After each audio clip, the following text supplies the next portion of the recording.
Sok mulai. Apel. Mulai. Assalamualaikum warahmatullahi wabarakatuh. Alhamdulillahirabbil alamin wassalatu wassalamu ala asrofil anbiya wal mursalin wa ala alihi wa sahbihi azmain amma ba'du. Yang terhormat Bapak Munazar MPD selaku dosen mata kuliah Pendidikan Pancasila serta teman-teman angkatan 2022 yang saya banggakan. Saya Ita Mulyawati Dewi selaku moderator kelompok 7 yang akan membahas tentang Bhinneka Tunggal Ika. Adapun anggota kelompok saya Ana Fauzia, Muhammad Sultan Ardiansyah, Nabila Putri, dan Muhammad Wirdi.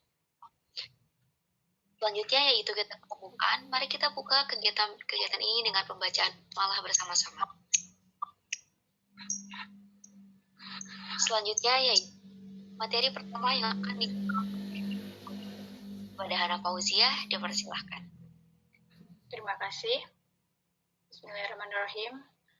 Di sini saya akan membawakan materi pertama, yaitu bagaimana hubungan integritas nasional dengan nilai-nilai Bhinneka Tunggal Ika. Suatu bangsa membutuhkan persatuan untuk bangsanya yang dinamakan dengan integrasi nasional, dan dapat dikatakan bahwa sebuah negara bangsa yang mampu membangun integrasi nasionalnya dalam memperkokoh rasa persatuan dan kesatuan bangsa. Integrasi nasional merupakan proses penyatuan berbagai perbedaan-perbedaan yang ada pada masyarakat sehingga menjadi selaras dalam sebuah bangsa. Perbedaan tersebut diantaranya suku, budaya, bahasa, ras, dan agama. Bhinneka Tunggal Ika memegang peranan yang sangat penting bagi bangsa Indonesia, yaitu sebagai alat yang mempersatukan berbagai komunitas Ika, juga menjadi dasar terwujudnya persatuan dan kesatuan. Kebinekaan dan persatuan bangsa Indonesia merupakan sebuah kebanggaan sekaligus persoalan. Topik tentang kebinekaan lebih tersorot akhir-akhir ini daripada topik persatuan dan kesatuan. Sehingga ancaman diskriminasi dalam kehidupan bangsa yang majemuk merupakan sebuah ancaman yang nyata. Namun, dengan adanya simbolan Bhinneka Tunggal Ika, Indonesia tidak hanya beragam, tetapi juga satu Ika atau tujuan. Adapun nilai inti dari Bhinneka Tunggal Ika. Nilai adalah suatu yang penting dan abstrak, yang memengaruhi tingkah laku manusia dalam beraktivitas dan kehidupan sosial.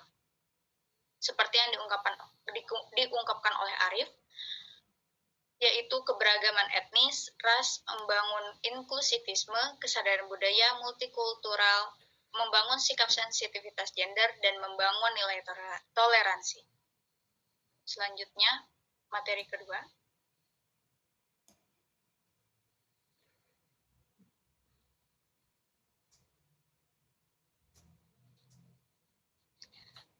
Materi kedua yaitu bagaimana mempertahankan Bhinneka Tunggal Ika di tengah isu SARA. Indonesia patut bangga dengan semua keberagaman agama, suku, ras, dan bahasa hingga mendapatkan julukan negara multikultural. Kondisi multikultural diibaratkan seperti bara dalam sekam yang mudah tersulut dan bisa memanas sewaktu-waktu. SARA merupakan singkatan dari suku, agama, ras, dan antar golongan. Konflik bernuansa SARA yang terjadi dalam terjadi dalam mempertahankan Bhinneka Tunggal Ika yaitu konflik Sampit. Konflik Sampit terjadi antara suku Dayak asli dengan warga imigran Madura dari Pulau Madura. Ada beberapa versi yang menjelaskan di internet tentang latar belakang terjadinya konflik Sampit ini. Tapi saya mengutip dalam salah satu jurnal, yaitu jurnal tersebut menyatakan bahwa konflik Sampit berawal dari kedatangan warga Madura yang pada saat itu berhasil menguasai banyak bidang seperti perkayuan, penambangan, dan perkebunan. Kemudian suku Dayak juga menilai bahwa suku Madura tidak bisa untuk diatur. Mereka bahkan berbuat sesukanya sendiri dan menganggap bahwa di Sampit sama seperti halnya di daerah mereka sendiri. Hal inilah yang membuat suku Dayak tidak menyukai suku Madura, dikarenakan sifat ambisi dari suku Madura dan juga sikap mereka yang tidak bisa untuk menghargai budaya suku Dayak. Rasa tidak suka dari suku Dayak kepada suku Madura kemudian dibalas dengan pembakaran rumah-rumah dari warga Madura yang menetap di Sampit. Itu pun menjadi salah satu faktor yang menjadikan kedua pihak ini menjadi memanas. Sedikitnya ada 100 warga Madura yang kepalanya dipenggal oleh suku Dayak. Pemenggalan tersebut merupakan sejarah praktik ritual pemburuan kepala, meski praktik ini sudah jelas dihapus pada abad ke-20. Akhir dari konflik Sampit sendiri yaitu pemerintah berhasil untuk meredam konflik, yaitu mengevakuasi warga dan terus meningkatkan keamanan. Sebelum pemerintah berhasil mengevakuasi warga, pemerintah awalnya ingin mempertemukan dua tetua dari dua suku ini. Tetapi ternyata ada dua provokator yang mendominasi dan mengajak dari masing-masing suku sendiri ini untuk saling menyerang. Tetapi pada akhirnya pemerintah berhasil menangkap provokator yang menjadi sumber penyebab konflik dan mengadakan rehabilitas mental. Rehabilitas mental memang perlu diterapkan karena dampak adanya konflik Sampit ini mampu memunculkan trauma yang mendalam, terutama bagi suku Madura yang kepala keluarganya dipenggal oleh suku Dayak. Dari kejadian tersebut sudah terlihat jelas bahwa keadaan Indonesia yang multikultural akan sangat bergantung pada bagaimana masyarakat Indonesia membawanya. Keadaan ini bisa dibawa pada jalur yang menjadikannya sebuah kekayaan dan kekuatan bangsa, tetapi bisa pula dibawa pada jalur yang akan menjadi pemecah belah dan penyulut konflik di masyarakat. Selanjutnya, kepada Nabila.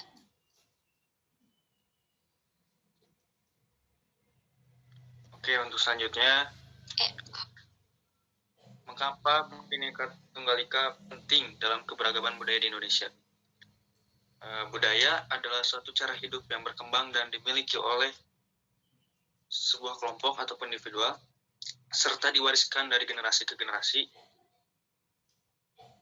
Yang budaya itu banyak unsur yang rumit, termasuk sistem agama, politik, budaya, adat, pakaian, bangunan, dan sebagaimana juga budaya merupakan bagian yang tak terpisahkan dari kehidupan kita sebagai manusia. Budaya merupakan suatu pola hidup yang menyeluruh. Budaya bersifat kompleks, abstrak, dan luas. Banyak aspek budaya turut menentukan perilaku komunikatif. Unsur-unsur budaya ini tersebar dan meliputi banyak kegiatan sosial manusia. Hubungannya Bhinneka Tunggal Ika dengan budaya, seperti kita tahu sendiri, di Indonesia itu kita memiliki banyaknya keberagaman budaya, mulai dari bahasa kita, dari setiap daerah berbeda-beda, lalu dari pakaian adat, tarian, lalu alat musik pun kita sampai banyak sekali keberagamannya. Kita ambil saja contoh, kalau misalkan di Jawa Barat ya, Sunda. Kita kalau misalkan lewat pasti ngomong punten ya, kalau misalkan lewat mangga gitu kan. Itu hanya mungkin yang terjadi di Jawa Barat. Sedangkan kalau misalkan di Papua, NTT dan lain-lain mungkin tidak akan menggunakan hal seperti itu. Dan untuk orang NTT, jika kamu masuk ke Jawa Barat, mereka pasti akan melakukan itu karena menghargainya perbedaan budaya tersebut. Lalu kita juga ambil ada dari alat musik dan tarian, ya. Kita memiliki banyaknya alat musik, contoh aja angklung dari Jawa Barat, lalu gamelan dari Jawa, dan masih banyak lainnya. Lalu buat tarian juga Jawa Barat ada jaipong, dan dari Bali ada tari kecak. Dimana ini dari tariannya tuh sama alat musiknya sudah sangat berbeda ya. Apalagi buat tariannya, mereka menampilkan khas dari daerahnya sendiri. Tapi dengan adanya Bhinneka Tunggal Ika, kita bisa saling menghargai dengan adanya perbedaan. Karena pasti setiap dari tarian itu memiliki makna yang berbeda-beda. Dan kita harus saling menghargai perbedaan tersebut. Dengan adanya Bhinneka Tunggal Ika, kita bisa saling menghargai dengan adanya perbedaan tersebut. Untuk pemateri selanjutnya. Baik, terima kasih. Di sini sini saya akan melanjutkan materi yaitu tentang bagaimana peran keberagaman agama di Indonesia dalam bingkai Bhinneka Tunggal Ika. Seperti yang disebutkan tadi, bahwa Indonesia adalah negara dengan penduduk yang memiliki latar belakang ras, suku, dan agama yang mempengaruhi tingkah laku dan pola pikir tiap individu. Dalam pandangan Islam pun, manusia itu berasal dari nenek moyang yang sama, yaitu keturunan Adam dan Hawa. Meskipun berasal dari rahim yang sama, akan tetapi manusia itu memiliki perbedaan suku, kaum, bangsa, serta lengkap dengan peradaban dan kebudayaannya masing-masing. Semua perbedaan ini kemudian mendorong untuk saling mengenal dan memberikan pemahaman. Di dalam Al-Quran pun dijelaskan dalam surat Al-Hujurat ayat 13, yaitu Bismillahirrahmanirrahim. Ya ayyuhan nasu inna khalaqnakum min zakarin wa unsa wa ja'alnakum syu'uban wa qabaila lita'arafu inna akramakum indallahi atqakum innallaha alimun khabir. Yang artinya, wahai manusia, sungguh kami telah menciptakan kamu dari seorang laki-laki dan seorang perempuan. Kemudian kami jadikan kamu berbangsa-bangsa dan bersuku-suku agar kamu saling mengenal. Sungguh yang paling mulia di antara kamu di sisi Allah ialah orang yang paling bertakwa. Sungguh Allah Maha mengetahui dan Maha teliti. Nah, dari segi agama itu menjadi pedoman bagi banyak orang, terlebih sebagai ajaran yang mendekatkan diri kepada Tuhan atau Dewa. Ini merupakan keadaan yang ada di dalam kehidupan beragama. Bagaimanapun juga, agama tetap menjadi sentral utama bagi manusia, yang dimana manusia itu diciptakan untuk berkembang dan menciptakan pikiran-pikiran baru untuk memenuhi kehidupan. Jadi, agama itu menjadi pola untuk menghayati iman dalam setiap individu. Dan seperti yang kita ketahui, negara Indonesia itu memiliki keberagaman agama yang menjadi ciri khas dari bangsa ini. Masyarakat turut ambil bagian dari setiap agama yang mereka pilih. Hak serta kewajiban mereka untuk memeluk kepercayaan adalah hak pribadi antar individu dalam mengimani kepercayaan yang dianut. Kepercayaan akan kehadiran Tuhan menjadi simbol-simbol agama sebagai perantara. Dan ragam agama yang ada di Indonesia itu haruslah saling memahami satu sama dengan yang lainnya. Sebab mereka hidup bukan hanya satu keyakinan saja.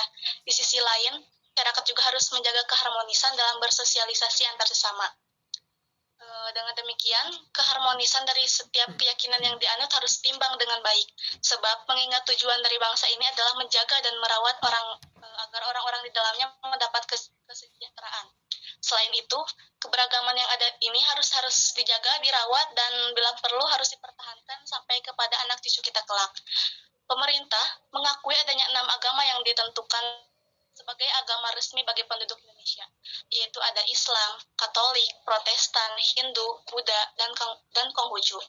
Dan setiap agama itu memiliki Tuhannya masing-masing. Dalam Kristen itu ada Yesus, Hindu itu ada Trimurti, Buddha ada Triloka, dan sebagainya. Konghucu dengan Tridharma, dan Islam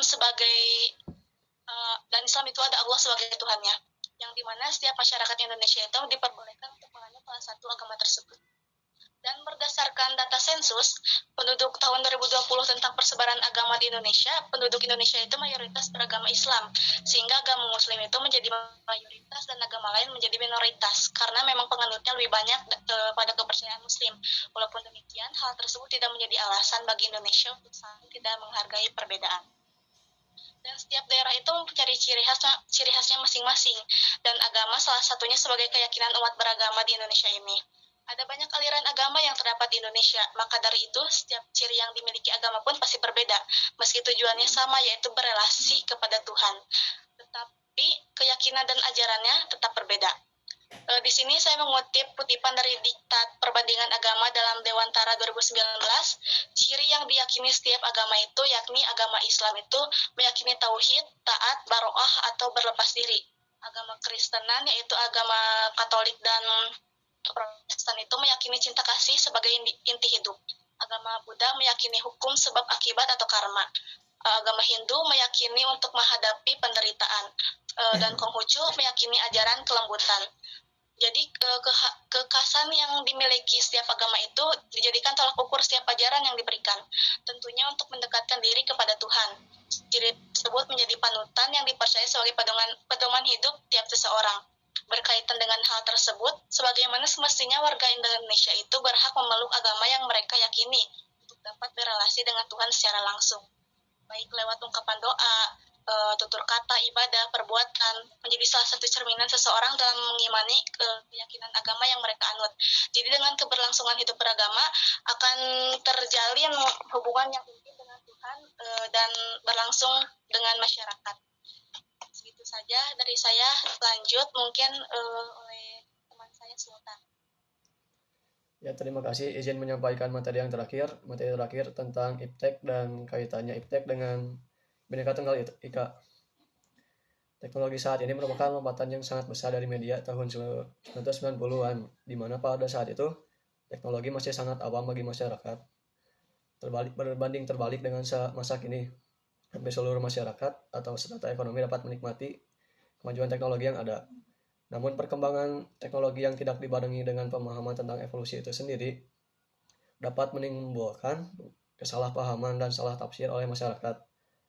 Apalagi teknologi mutakhir ini bisa mengancam persatuan dan kesatuan bangsa atau Bhinneka Tunggal Ika jika tanpa bantuan, benteng atau perlindungan negara dan keluarga.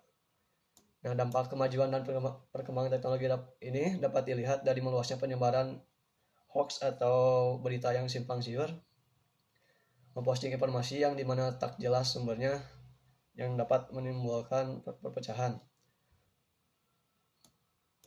Di sini ada salah satu grup atau kelompok yang bernama Saracen. Kelompok ini dituduh membuat pemberitaan palsu atau hoax yang disebarluaskan di media sosial. Ini kelompok ini juga menyinggung ras, agama, budaya, dan adat istiadat yang ada, termasuk pernah menyinggung presiden dan pemerintahan. Nah, jika hoax tersebut dilaporkan secara sistematis dan terorganisir, dipastikan dapat memicu perang antar negara. Contoh lagi, ada contoh bukti nyatanya, yaitu saat diplomatik antara Arab Saudi dan Qatar terputus. Ini Qatar dituduh oleh Arab Saudi mengatakan di kantor berita Qatar bahwa Qatar memiliki hubungan baik dengan Israel. Nah, berita ini adalah hoax yang disebarluaskan oleh kelompok tertentu yang ingin adanya perpecah belahan antar kedua negara tersebut. Contoh yang kedua yaitu ada saat rasisme oleh mahasiswa Papua. Ini demonstrasi besar-besaran tolak rasisme 2019. Saat itu ada demonstrasi yang dilakukan oleh masyarakat Papua yang sampai dibatasi jaringan internet Papua dengan alasan oleh pemerintah membatasi arus informasi bohong di sana.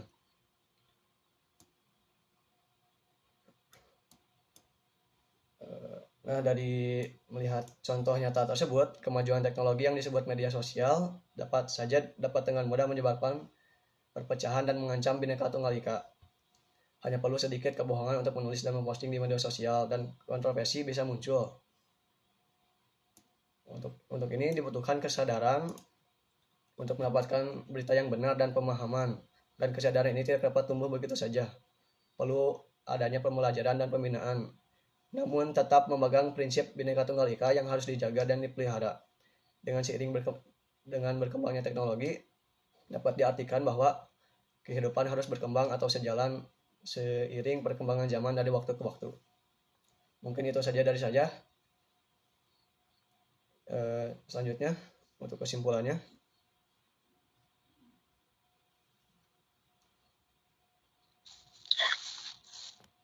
untuk itu kesimpulannya dari hasil yang telah kita lakukan, pembentukan masyarakat multikultural Indonesia yang sehat tidak baik secara taken for granted atau trial and error. Harus diupayakan secara sistematis, programatis, integral, dan berkesinambungan. Salah satu strategi penting itu adalah pendidikan multikultural yang dapat berlangsung dalam setting pendidikan formal ataupun non-formal, langsung atau tidak langsung. Salah satu cara penerapan Bhinneka Tunggal Ika melalui proses belajar di sekolah dengan strategi pendidikan karakter. Penerapan pendidikan karakter pada pelaksanaan pembelajaran dilaksanakan dengan menggunakan strategi yang tepat. Strategi yang tepat adalah strategi yang menggunakan pendekatan kontekstual. Alasan penggunaan strategi kontekstual dapat mengajak siswa menghubungkan atau mengaitkan materi yang dipelajari dengan dunia nyata. Dengan dapat mengajak menghubungkan materi yang dipelajari dengan dunia nyata, berarti siswa diharapkan dapat mencari hubungan antara pengetahuan yang dimilikinya dengan penerapan pengetahuan tersebut dalam kehidupan sehari-hari. Kami dari kelompok 7 sudah mencoba mencari tahu apakah penerapan Bhinneka Tunggal Ika tersebut sudah terterap di lingkungan sekolah atau pendidikan, sudah diterapkan atau belumnya. Bisa dilihat dari 40 anak yang menjawab pertanyaan, apakah Bhinneka Tunggal Ika itu sudah terterap di lingkungan sekolah? Hasilnya hanya 87,5% yang menjawab sudah terterap. Sisanya 12,5% menjawab belum terterap. Kami juga menanyakan terakhir, apakah materi Bhinneka Tunggal Ika ada dalam mata pelajaran pendidikan Pancasila? Jawabannya 100% sudah. Dan dari 40 anak menjawab pertanyaan. Lalu kami melihat keanehan. Bagaimana bisa materi Bhinneka Tunggal Ika sudah ada dalam mata pelajaran, tetapi masih banyaknya yang menjawab belum terterap. Akhirnya kami menanyakan tidak terterapnya Bhinneka Tunggal Ika, apakah dikarenakan gurunya di lingkungan sekolah menerapkan atau siswa-siswi yang sendiri yang dengan enggan menerapkannya. Hasilnya adalah 95% menjawab karena siswanya yang enggan melakukan Bhinneka Tunggal Ika, dan sisanya 5% menjawab guru sendiri yang kurang menerapkan. Akhirnya kami dari situ menyimpulkan dua hal. Jika terterapnya Bhinneka Tunggal itu dikarenakan siswanya sendiri yang enggan melaksanakan atau menerapkan Bhinneka Tunggal Ika. Kemungkinan cara penerapan materi Bhinneka Tunggal Ika yang kurang tepat dalam arti materi yang dipelajari tidak dikaitkan dalam kehidupan nyata. Dan yang terakhir, kemungkinan didikan dari orang tua yang masih kurang menerapkan Bhinneka Tunggal Ika. Kembali ke moderator. Baik, saya sebagai moderator izin menjelaskan kembali kesimpulan dari seluruh materi yang sudah kami jelaskan. Sudah jelas Bhinneka Tunggal Ika merupakan semboyan utama dalam menciptakan integritas bangsa, karena Indonesia adalah negara multikultural, dan hal tersebut berkaitan erat dengan semboyan negara Bhinneka Tunggal Ika. Keberagaman yang dimiliki Indonesia berpotensi besar menimbulkan konflik di lingkup sosial. Dengan keadaan Indonesia multikultural akan sangat bergantung pada bagaimana masyarakat Indonesia membawanya. Keadaan ini bisa dibawa pada jalur yang menjadikannya sebuah kekayaan dan kekuatan bangsa, tetapi bisa pula dibawa pada jalur yang akan menjadi pemecah belah dan penyulut konflik. Pengembangan wawasan multikultural mutlak harus dibentuk dan ditanamkan di kehidupan masyarakat yang majemuk. Jika hal tersebut tidak ditanamkan, maka kemajemukan akan membawa pada perpecahan dan konflik bernuansa sara akan terus terjadi tanpa adanya solusi. Bhinneka Tunggal Ika pula membuat keberagaman budaya di Indonesia menjadi jauh lebih rukun antara satu dengan daerah lainnya. Dan selain itu, tidak ada agama yang menyuruh penganutnya untuk intoleran terhadap perbedaan seperti perbedaan suku, agama, ras. Justru dengan keberlangsungan hidup beragama akan terjalin suatu hubungan yang intim dengan Tuhan dan juga secara langsung kepada sesama masyarakat. Mempertahankan Bhinneka Tunggal Ika melalui perkembangan teknologi akan sejalan dengan kebiasaan baru di generasi zaman sekarang, yang segala sesuatunya berkaitan dengan internet. Teknologi sangat berperan besar dalam menganalisir penyebaran informasi yang tidak jelas, dan jika tidak digerakkan dalam melalui perkembangan teknologi, Bhinneka Tunggal Ika hanya akan sebagai tulisan formalitas semboyan negara. Baik, demikian presentasi dari kelompok 7 mengenai Bhinneka Tunggal Ika. Mohon maaf bila terdapat banyak kekurangan dalam penyampaian. Sekian dari saya dan teman-teman saya. Mohon maaf sekali lagi. Mohon maaf untuk semua kesalahan dalam penyampaian. Wassalamualaikum warahmatullahi wabarakatuh.